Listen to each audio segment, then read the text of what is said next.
Hello, this is Maya Walker. I'm going to give postpartum instructions for mom and baby. I will be using the Highland Midwife postpartum instructions with a few changes. So for the postpartum instructions for mom and baby, we'll start with mom. The mom needs to rest. She needs fluids, whether that's water or coconut water, preferably anything with electrolytes, and she also needs to have good nutrition, so healthy foods. These are essential to a speedy recovery. So plan to take naps when baby is sleeping. Arrange for household help. This could be laundry, cooking, shopping, cleaning, childcare. You're going to need all this help for at least a week. And try to stay in bed or on the couch for the first 3 days. Drink at least 2 liters of water every day with a glass beside you when you begin to nurse or have a nursing session. Excuse me. Keep taking your vitamins and limit your visitors. As for bleeding, call the midwife if you feel 2 pads in 1 hour or if the discharge becomes foul smelling. In the first few days after birth, bleeding will be similar to a heavy menstrual period, both in color and amount. Clots may be passed, especially when getting up after you've been laying down. Massage your uterus. If you're bleeding heavily during the first 24 hours and as often as you think you need to the first few days. So just massage your uterus. It should feel like a grapefruit. Or some people say the consistency will feel like a grapefruit, and it will be below the level of your navel. Discharge should turn to a brownish color. It should lessen after the first few days. The fresh red bleeding persists, or if the fresh red bleeding persists or returns, decrease your activity level and call your midwife. Infection prevention. Wash your hands each time before you change your pad. Check your temperature if you feel any cold or flu-like symptoms. Uterine pain and foul-smelling discharge with a fever are signs of uterine infection. A tender breast with body aches and fever may indicate mastitis. Call the midwife if you have any of these symptoms. Normal oral reading is 98.6 Fahrenheit. And normal axillary temperature is 97.6 Fahrenheit, with some variation depending on your activity and symptoms. Alert your midwife if you have any oral temperature over 100.4 Fahrenheit, except when you have had like a hot drink within the past 10 minutes. As for your perineal area, it is normal for the perineum to be swollen and tender for several days, especially if a tear occurred. Use a peri bottle with iodine water or herbal tea when you urinate to prevent stinging and to clean away urine and feces. And only pat dry after. Do not wipe. An ice pack can help with swelling, 10 minutes on, 10 minutes off as needed.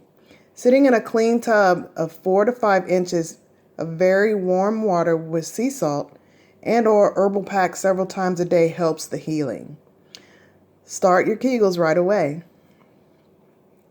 For bowel care, you may not have a BM for 2 to 3 days. Be sure to drink at least 2 liters of water daily and eat plenty of fiber in order to avoid constipation. Prune juice, 6 ounces twice daily, is very helpful in relieving constipation, as are fresh ground flax seeds with lots of water. Excuse me. To resume your normal activity, use common sense. The first few weeks postpartum, you are likely to be very tired. As you provide adequate rest and nutrition, your energy will increase. Kegling, abdominal exercises, and walking should be your first exercise. Intercourse usually resumes 4 to 6 weeks after birth. We usually like to go for the 6 weeks, just to make sure we have maximum healing. Once the perineum has had a chance to heal, or when both partners desire, you can go for it. after 6 weeks. Contraceptive options will be discussed at your 6-week visit and when you call the midwife with questions. And when you can call the midwife with questions. Nursing and sore nipples. Sore nipples can almost always be corrected by fixing the baby's latch. Let him get a big bite of the entire areola. Keep his tummy pressed directly upon yours with his back and head in one straight line, not turned, and your nipple at the level of the baby's nose, not chin, before the baby latches. We'll review the positions together at birth because we want to avoid sore nipples. The treatment depends on the severity of the problem, but can usually be achieved in 2 to 3 days and never includes stopping breastfeeding. Lanolin creams such as linseed, olive oil, or coconut oil can be used on cracked nipples. Also, lettuce. Put lettuce on there. You can put them in your bra, and that usually helps too with the soreness. Drink a full glass of water at each nursing session. This is very important. You need to stay hydrated. As for the baby, for their feedings, during the first 24 hours, your baby should nurse at least every 2 hours. This ensures everything is working well. Some babies sleep for 1 5-hour period that first day, but we need to make sure he eats before he sleeps and again right when he wakes up. After the first day, nurse your baby when he or she wants to eat, or at least every 2 hours. It is normal for a newborn to nurse every 2 hours or more often, for 20 to 40 minutes each time. It is not normal for a baby who is nursing or eating well to begin avoiding the nipple, be uninterested in nursing or eating, or to be too tired to wake up and feed. You should call your midwife immediately if this happens. Feeding schedules are not healthy or helpful. Remember that colostrum, the first milk, is small in quantity but extraordinarily nutritious and provides all needed nutrients for your baby until your milk comes in. Your baby's stomach is still far too small for any other food to be as effective as a few drops of colostrum. Respirations. Breathing is often irregular, even when sleeping. This means the baby is taking 30 to 50 breaths per minute, but the time between breaths can vary. However, breathing should not be labored or difficult. It is normal for newborns to cough and sneeze and sound sniffly for the first few days as they clear their airways. If the baby is able to nurse well, then he or she is probably not having any difficulty breathing. Nursing also helps with air passage and clearing. Temperature. Take the baby's temperature every 4 to 6 hours for the first 48 hours and record it on a page. This can be done under the arm or axillary or rectally. We prefer axillary. So that temp needs to be 97.7. No, excuse me. That temp needs to be between 97.7 and 99.5. This is the normal temp for a baby.